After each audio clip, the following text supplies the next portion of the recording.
Good morning everybody.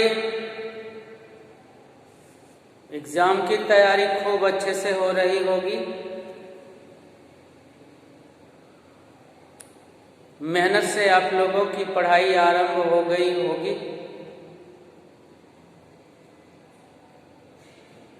विश्राम करना और शयन करना, गहरी निद्रा में जाना, ये सब थोड़ा कम हुआ होगा। गहरी निद्रा का त्याग करें और मेहनत से पढ़ाई करें।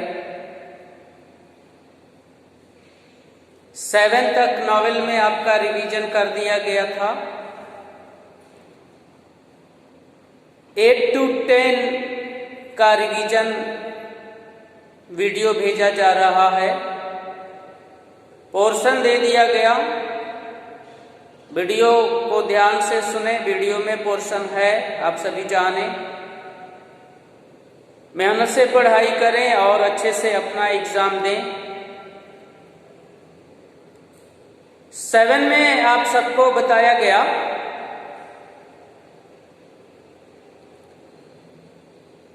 समर के द्वारा प्रभा की पिटाई हो गई। लोअर मिडिल एंड मिडिल में महिलाओं की पिटाई होती है, ये राइटर बताने की कोशिश कर रहे हैं।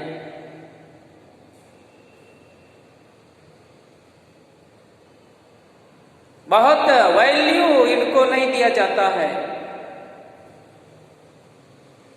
जितना इनका आदर सम्मान होना चाहिए lower middle class and middle class में महिलाओं को प्राप्त नहीं होता है। नई नवेली बहू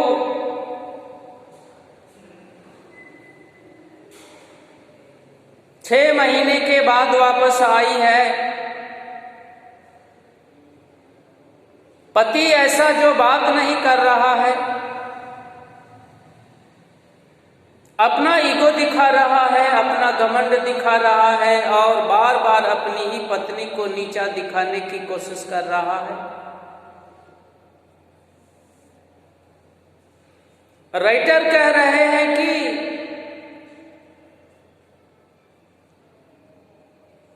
पत्नी के लिए पति ही सब कुछ होता है। पत्नी के लिए पति ही बल होता है, शक्ति होता है, प्राण होता है। पति के अभाव में पत्नी एकदम कमजोर हो जाती है, विवेक शून्य हो जाती है, उसका बल ही समाप्त हो जाता है, वो थक जाती है। ऐसे में पति बात ना करे, पति हालचाल न पूछे, पति सुख दुख का ख्याल न करे। नई नवेली दुल्हन, नई नवेली बहू, नई नवेली पत्नी का हृदय टूट जाता है और इसके बावजूद उसकी पिटाई हो जाए। घर के लोग तरह तरह के ताने देने लगे। आदर करने के बजाय निरादर की भावना लोगों के मन में आ जाए तो एक नई नवेली दुल्हन के मन पर क्या गुजरेगी और क्या नहीं गुजरेगी। यह राजेंद्र यादव नॉवेल के माध्यम से आप सभी तक पहुंचाने की और समझाने की कोशिश कर रहे हैं। कह रहे हैं परिवार को खुशहाल रखना चाहते हो तो महिलाओं का आदर करो, हर तरह से संपन्न होना चाहते हो तो महिलाओं का आदर करो, समस्त मनोकामनाओं को पूर्ण कर लेना चाहते हो तो महिलाओं का आदर करो,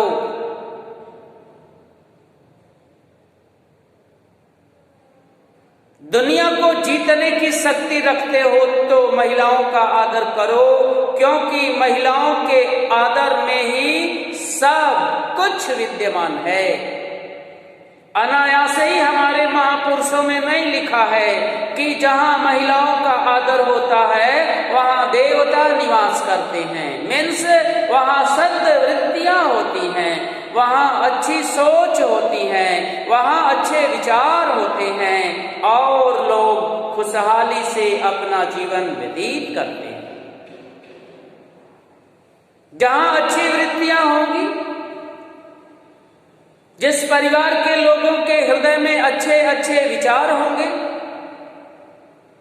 जिस परिवार के लोगों के हृदय में सभी के प्रति सद्भाव होगा, समभाव होगा, खासकर महिलाओं के प्रति सद्भाव होगा और समभाव होगा, वह परिवार के लोग निश्चित रूप से विकास को प्राप्त करेंगे और अपने अपने लक्ष्य को प्राप्त करेंगे। समर के द्वारा प्रभा को झापड़ लगा देना यह सामान्य घटना नहीं है। मिडिल क्लास मध्यम वर्गीय परिवार एंड निम्न मध्यम वर्गीय परिवार के लिए ये बड़ी सामान्य घटना हो सकती है, लेकिन बड़े अपर उच्च मध्यम वर्गीय परिवार के लिए या उच्च परिवार के लिए यह घटना बहुत दुखद होती है। महापुरुष लोग, बड़े लोग, समझदार लोग, अच्छे लोग इस तरह की बातों का सदा सदा विरोध करते हैं और उसकी तरह तरह से बुराई भी करते हैं। इसलिए 7 में राइटर आप लोगों को समझा रहा है, हे विद्यार्थियों, अगर तुम सच में अपना विकास चाहते हो तो,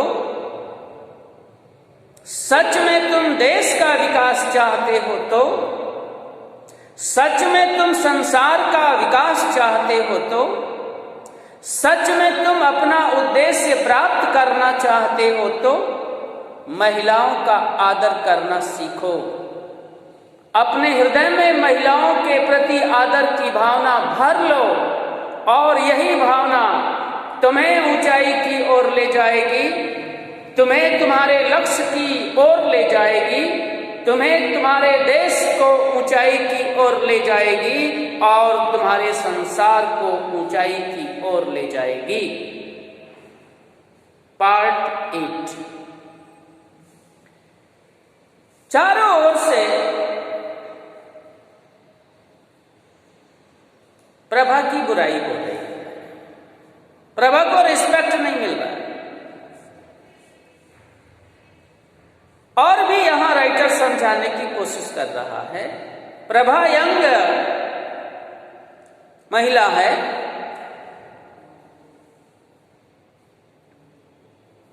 इसलिए राइटर यह भी कह रहा है कि यंग लोगों का रिस्पेक्ट होना चाहिए। छोटे लोगों का रिस्पेक्ट होना चाहिए, यंग लोगों का रिस्पेक्ट होना चाहिए, ओल्ड लोगों का रिस्पेक्ट होना चाहिए।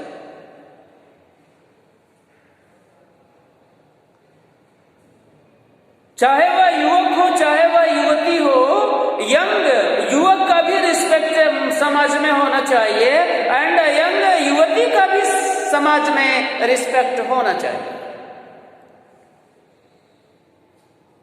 क्योंकि यंग लोगों का आप जितना रिस्पेक्ट करोगे, उनके अंदर उतनी ही कार्य करने की भावना, विकास करने की भावना, परिश्रम करने की भावना, अच्छी सोच आदि बहुत तेजी से डेवलप होगा। और उनका अनादर करोगे, रिस्पेक्ट नहीं करोगे तो ठीक इसके विलोम हो जाएगा।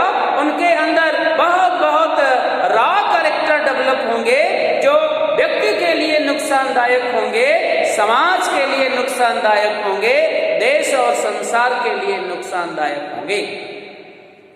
राजेंद्र यादव यह भी बताने की कोशिश कर रहे हैं कि देश, संसार, व्यक्ति, समाज अगर सभी को सुधारना चाहते हो तो यंग लोगों का रिस्पेक्ट करो, यंग युवतियों का रिस्पेक्ट करना स्वभाव बनाओ, यंग युवकों का रिस्पेक्ट करना स्वभाव बनाओ। होता नहीं है, राइटर अच्छी तरह से समझ रहा है। पूरे संसार की बात है, यंग लोगों का रिस्पेक्ट नहीं न यंग युवकों का रिस्पेक्ट हो रहा है, न यंग युवतियों का रिस्पेक्ट हो रहा है। ये राजेंद्र यादव जान रहे हैं। भारत में अभी बहुत गनीमत है, भारत में आज भी यंग लोगों का रिस्पेक्ट होता है, लेकिन जितना चाहिए उतना नहीं है, ये लेखक समझाने की कोशिश कर रहे। प्रभा रियली बहुत परेशान है। पिटाई जब प्रभा की हो जाती है, भाभी बड़ा खुश हो जाती है। महिला की पिटाई देखकर महिला बहुत खुश हो जाती है। हमारे घरों में कुछ ऐसी महिलाएं पाई जाती हैं जो प्रयास करती हैं कि दूसरी महिला को तरह तरह का प्रॉब्लम प्राप्त हो जाए। वह महिला होते हुए भी महिला को निरंतर परेशान करने का प्रयत्न करती है। यह हम लोगों के घरों में देखा जा सकता है। भाभी बहुत खुश है कि प्रभा की पिटाई हो गई, बड़ा अच्छा लगा उसे। महिला को कमजोर बनाने का सबसे बड़ा कोई कारण आज भी है तो वह सिर्फ महिला है। महिला ही महिला का रिस्पेक्ट नहीं कर रही, महिला ही महिला को आगे बढ़ाने में मदद नहीं कर रही, महिला ही महिला को कमजोर बनाने में तरह तरह का प्रयास कर रही है, तरह तरह का षड्यंत्र कर रही है। इसलिए राइटर यहाँ भाभी के खुश होने से हम लोगों को समझाने का प्रयास कर रहे हैं कि अगर महिला को मजबूत करना चाहती है, महिला का समाज में सम्मान हो, महिला का देश में सम्मान हो, संसार में सम्मान हो, अगर यह कोई महिला कहती है तो उसका प्रथम दायित्व होता है कि वह महिला दुनिया के समस्त महिलाओं का रिस्पेक्ट करे, स्वयं करे, स्वयं उनका समर्थन करे, स्वयं उनका साथ देने का वादा करे और महिलाओं के द्वारा जो बुरे कृत्य हो रहे हैं उन बुरे कृत्यों को समाप्त करने का प्रयत्न करे। राइटर कह रहे हैं नारा देने से महिलाओं का विकास नहीं होगा, भाषण देने से महिलाओं का विकास नहीं होने वाला है। महिलाओं का विकास एक तरीका है, सिर्फ एक तरीका, दिल से मन से उनका खूब खूब आदर और सम्मान किया जाए। समर बड़ा सतर्क हो गया, उसके मन में पछतावा है कि मैंने तो बड़ी गलती कर दी। बड़ा दूरी बना के रह रहा है, सामने उसके नहीं जाना चाहता है, बात तो बिल्कुल नहीं कर रहा है, खाना नहीं खाता है, आदि आदि प्रॉब्लम ये प्रभा के सामने पैदा कर रहा है। लेकिन चुपचाप प्रभा घर का सारा कार्य कर रही है और जो उसका धर्म है, जो कर्तव्य है, वह अपने धर्म और कर्तव्य को पूरा कर रही है। कितनी बंदिशें लगा दी हैं हमारे समाज ने इन महिलाओं के ऊपर। आज भी देवी के समान महिलाएं, आज भी आराध्य योग्य महिलाएं उन बंदिशों में रहकर भी जीवन जी रही हैं और हमारे घर को, घर के लोगों को, समाज को, देश को, संसार को मजबूत बनाने की कोशिश कर रही हैं। जो महिलाएं पारिवारिक बंदिशों के मध्य भी सद्भाव बनाए हुए हैं और सारे सुख दुखों का सामना करते हुए परिवार की रक्षा कर रही हैं, परिवार की सेवा कर रही हैं, परिवार की मदद कर रही हैं, वो महिलाएं पूजनीय हैं, आराध्य हैं, उनकी आराधना होनी चाहिए। वो सारी महिलाएं प्रणाम करने के योग्य हैं। प्रभा भी उसी श्रेणी की महिला है। पति बात नहीं कर रहा है, सास ताने मार रही है, भाभी पिटाई पे बड़ा खुश हो जा रही है।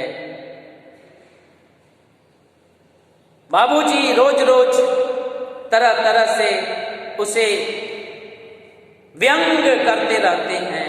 कोई परिवार का ऐसा सदस्य नहीं है जो प्रभा का हेल्प कर रहा है। केवल एक मुन्नी है, क्योंकि वो भी विपदा की मारी है, इसलिए प्रभा का दर्द समझ रही है। ठंडी का मौसम है, ऐसे ही ठंड है। प्रभा छत पर जाकर अपने बाल धो ली, सिर को उसने साफ कर लिया। बाबूजी ने देख लिया, अम्मा ने देख लिया।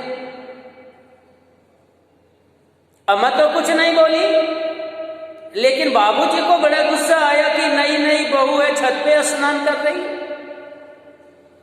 चारों ओर लोग खड़े हैं, कोई देखेगा तो क्या करेगा, ये तो हमारी नाक कटाने वाली है, हमारी बेइज्जती करा देगी।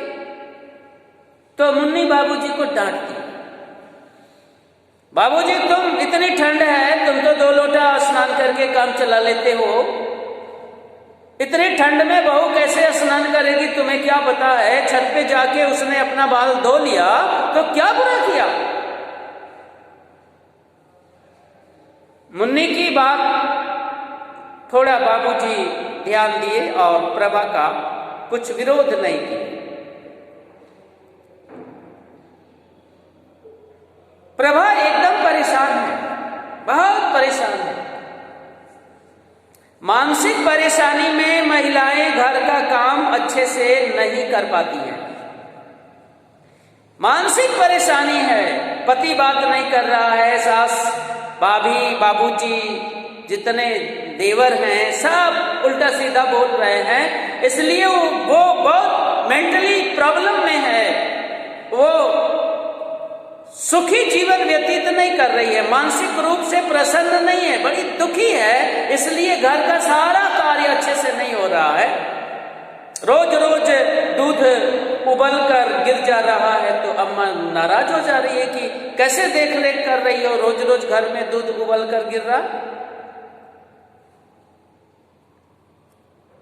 रोज रोज घर में दूध उबल कर गिरने लगे तो समझा जाए कि घर के लोग लापरवाह हैं। लेकिन यहां घर की सारी जिम्मेदारी जब एक महिला पर थोप दी जाएगी तो तरह तरह की समस्याएं आएंगी ही। दूध भी गिरेगा, दाल भी गिरेगी। खाना बनाने में रोज लेट हो जा रहा है। अमर रोज गुस्सा कर रहा है कि भाभी टाइम से खाना नहीं बनाती है, स्कूल जाने में लेट हो जाता है। लेकिन इन सब का कारण कोई समझने वाला नहीं है और न ही समाधान करने वाला है। राइटर आप लोगों को समझा रहा है कि अगर महिलाएं घर में प्रसन्नता से अपना जीवन व्यतीत करेंगी तो निश्चित रूप से घर का वातावरण खुशनुमा रहेगा, आनंददायक रहेगा। और घर की महिलाएं दुखी रहेंगी तो घर का वातावरण सुखमय नहीं रहेगा और तरह तरह की परेशानियां घर में प्राप्त होती रहेंगी। पार्ट 9। समर का एग्जाम खत्म हो गया, इंटर में पढ़ रहा है, इंटर का एग्जाम खत्म हो गया, बड़ा खुश है। मिडिल क्लास में एंड लोअर मिडिल क्लास में एग्जाम एक वर्डन होता है, एक भार की तरह से होता है। जिस दिन लास्ट पेपर खत्म होता है उस दिन लगता है कि ये चैन की सांस ले रहे हैं और इन्हें बड़ा खुशी की अनुभूति होती है। अपर क्लास के लिए एग्जाम बर्डन नहीं होता है। एग्जाम उनकी योग्यता को परखने का एक टाइम होता है। एग्जाम के माध्यम से बड़े लोग अपना वैल्यू चेक कर लेते हैं, but lower class and middle class ऐसा नहीं सोचते। एग्जाम खत्म, एकदम फिट, क्या होगा, अब नानी के घर जाएंगे, घूमने जाएंगे, पिकनिक जाएंगे, पार्क घूमने जाएंगे, सिनेमा देखने जाएंगे, तरह तरह का प्रोग्राम। अब मैं नेक्स्ट क्लास की पढ़ाई करूंगा, आने वाला जो मेरा क्लास है उसकी खूब मेहनत से तैयारी करूंगा, मेरा जो मैंने जीवन का जो एम बनाया है उस एम के लिए अभी जी जान लगा के पढ़ूंगा, मैं अपनी पढ़ाई 1-2 घंटा और बढ़ाऊंगा क्योंकि मेरा एक स्टैंडर्ड कंप्लीट हो गया।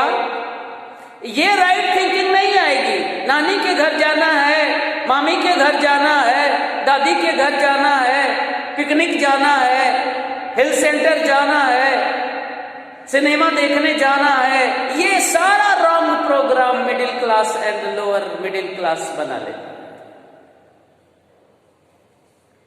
इंजॉय भी, ये लोग इंजॉय भी ज्यादा करते हैं, खुश ज्यादा रहते हैं, इसलिए प्रॉब्लम को भी फेस कर जाते हैं। इसका रंग एंड राइट दोनों मैटर है। प्लान बन गया समर का कि पिक्चर देखने चलेंगे। समर, दिवाकर और दिवाकर की वाइफ। दिवाकर ने कहा यार अपनी वाइफ को भी ले ले, तो कहा नहीं नहीं नहीं, मेरे घर वाले पिक्चर देखने जाने ही नहीं देंगे। Middle class and lower middle class, Rajendra Yadav का टाइम है, अब तो थोड़ा नॉर्मल हुआ है, लेकिन अभी कहीं कहीं ऐसे लक्षण देखे जाते हैं। Lower middle class and middle class की बहुएं पति के साथ अगर पिक्चर देखने जा रही हैं तो वो अच्छी बहू नहीं मानी जाती। पिक्चर देखने जाए ही नहीं, और जाए तो पूरे परिवार के साथ जाए। पति के साथ अगर पिक्चर देखने जा रही है तो वो घुमक्कड़ है, फैशन वाली है, आदि आदि कमेंट उसे सुनने को मिल जाता है। इसलिए समर ने कहा नहीं नहीं, प्रभा नहीं आएगी। कहा अम्मी, तो दिवाकर कह रहा है कि अम्मी अम्मा को बताए, तो अम्मा बड़ी गुस्से में आ गई, बहू के साथ पिक्चर देखने जा रहा है, बहू को भी बिगाड़ेगा। लेकिन मैंने तो सोच लिया है कि हम बहू के साथ ही पिक्चर देखने जाएंगे, अम्मा को जो सोचना है वो सोचे। मीन्स दुनिया को बदलने के लिए थोड़ा कठोर निर्णय लेना पड़ता है, और कठोर निर्णय लेने से अगर परिवार खुशहाल होता है और अम्मा को थोड़ा सा दुख होता है, तो राइटर कह रहा है कि थोड़ा सा अम्मा को दुख दे दो और परिवार को खुशहाल बनाने की कोशिश करो, बाद में अम्मा भी खुश हो जाएगी। क्योंकि अम्मा इस तरह के एटमॉस्फियर में अपना लाइफ नहीं बिताई है जहां पति और पत्नी दोनों पिक्चर देखने जाते हैं। क्योंकि lower class and middle class में ये बातें हैं कि अगर पत्नी पति के साथ पिक्चर देखने जा रही है तो पति पत्नी को बिगाड़ने का कार्य कर रहा है। तय हो गया 6 से 9 चलेंगे। आया, घर आया तो देखा मुन्नी का हस्बैंड आया हुआ। मुन्नी को तो छोड़ दिया, पिटाई करके घर से बाहर कर दिया। फिर आ गया लेने के लिए। समर को बड़ा गुस्सा आया उसको देखकर। अपने पत्नी की पिटाई कर रहा है तो गुस्सा नहीं आ रहा है, लेकिन जब उसकी बहन को कोई उसकी पिटाई कर रहा है तो उसको बड़ा गुस्सा। दूसरे को सुधारना चाहते हो तो पहले खुद सुधरो। बातचीत हुई, पति ने माफी मांगा कि जो गलती हुई उसे क्षमा करिए, मुन्नी को विदा कर दीजिए। मुन्नी जाने के लिए तैयार नहीं है, वो रोए जा रही है, बार बार कह रही है बाबूजी मेरा गला दबा दो, मुझे मार डालो, लेकिन मैं वहां नहीं जाऊंगी। बाबूजी बार बार कह रहा है कि देखो शादी हुई है तो तुमको जाना होगा, हमारे यहाँ कब तक रहोगी, वही तुम्हारा घर है, वही तुम्हें जीवन व्यतीत करना है, इसलिए तुम जाओ, वो माफी मांग रहा है। इसका बड़ा प्रोसेस है, अभी इतना टाइम नहीं है कि इसका आप लोगों के लिए डिटेल किया जाए, 1-2 पीरियड डिटेल करने में लग जाता है, शॉर्ट वीडियो भेजना है। इसलिए सिर्फ यह कहा जाएगा कि आज भी हमारे समाज में बहनों को और बेटियों को अपने घर में रखने की इजाजत नहीं है। बेटा रहेगा बट बिटिया नहीं रहेगी, और इसलिए नहीं रहेगी कि बिटिया अगर हमारे घर में रहेगी तो हमारी बड़ी बेइज्जती हो जाएगी। इसी बेइज्जती के कारण lower class and middle class बिटिया चाहे अपने ससुराल जाके मर जाए, लेकिन वो अपने मायके में नहीं रहेगी, अपने बाबूजी के साथ नहीं रह सकती है। लेखक इस विडंबना का विरोध कर रहा है और कह रहा है कि पिता की जिम्मेदारी है कि वो बिटिया की रक्षा करे। अगर पिता को संभावना है कि ससुराल में जाकर बिटिया मर जाएगी तो वह ससुराल में मेरी बेइज्जती हो जाएगी इस वजह से न भेजे, बल्कि वो बेइज्जती जीवन भर बर्दाश्त करे और अपनी बिटिया को अपने साथ रखे। इस तरह का बेटियों की रक्षा के लिए, महिलाओं की रक्षा के लिए कठोर निर्णय लेने की भी आवश्यकता है। और उस दिन पिक्चर नहीं देख पाया, मामला कैंसिल हो गया। लेकिन 2-3 दिन के बाद फिर प्लान बना और दिवाकर एंड उसकी पत्नी और समर ये लोग पिक्चर देखने गए। पिक्चर में रोमांटिक सीन था, समर को बड़ा अच्छा लगा, ठंडी का मौसम और रोमांटिक सीन बड़ा अच्छा लगा।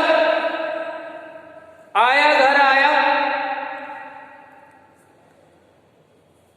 रात हो गई, खाना वाना खा के आया, 11 बजे तक आया। दरवाजा खुला ही था क्योंकि प्रभा बड़ा इंतजार करती है, जब तक वो आता नहीं है जागती रहती है, खाना खा लेता है तभी खाना खाती है, ये अच्छी महिला के गुण हैं।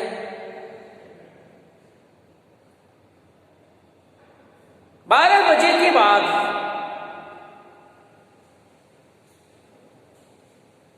प्रभा अकेले चुपचाप छत पर बैठी रो रही है। रात को 12 बजे के बाद जब खाली हो गई, अकेले रो रही है।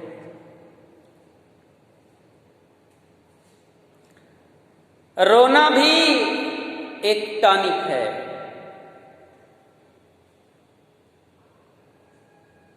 समय समय पर आदमी को रो लेना चाहिए।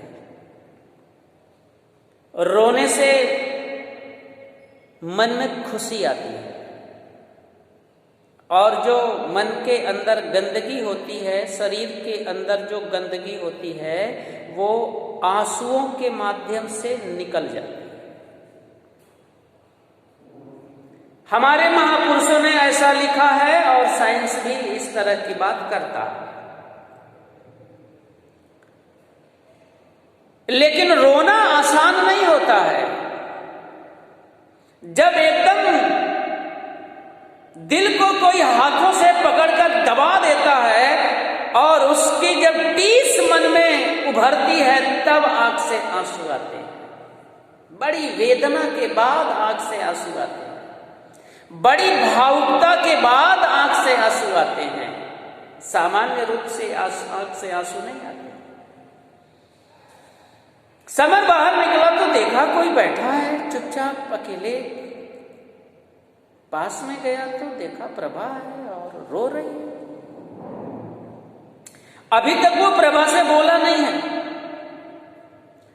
उसका चेहरा तक नहीं देखा है साफ साफ, केवल हाथ देखा है, पैर। पास गया, बोला कल रो लीजिएगा, रात हो गई है, आराम कीजिए।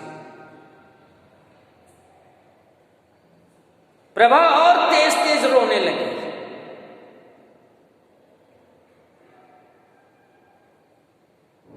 आपको बताया गया एक पत्नी का बल उसका पति ही होता है, एक बच्चे का बल पिता होता है, मां होती है। बच्चा मुसीबत में है, बीमार है, और जब वो मां को देखता है तो उसकी आंखें आंसुओं से भर जाती हैं। जब वो पिता को देखता है तो उसकी आंखें आंसुओं से भर जाती हैं। और जब पिता उसका शरीर टच करता है, बात करता है, हालचाल पूछता है, तो वो फफक कर रोने लगता है। उसी तरह से जब समर ने पूछा, पहली बार बोला था, पहली बार आदर रूपी शब्द प्रभा अकेले में समर का सुन रही है, फफक कर रोने लगी। बड़ा अच्छा लगा उसको।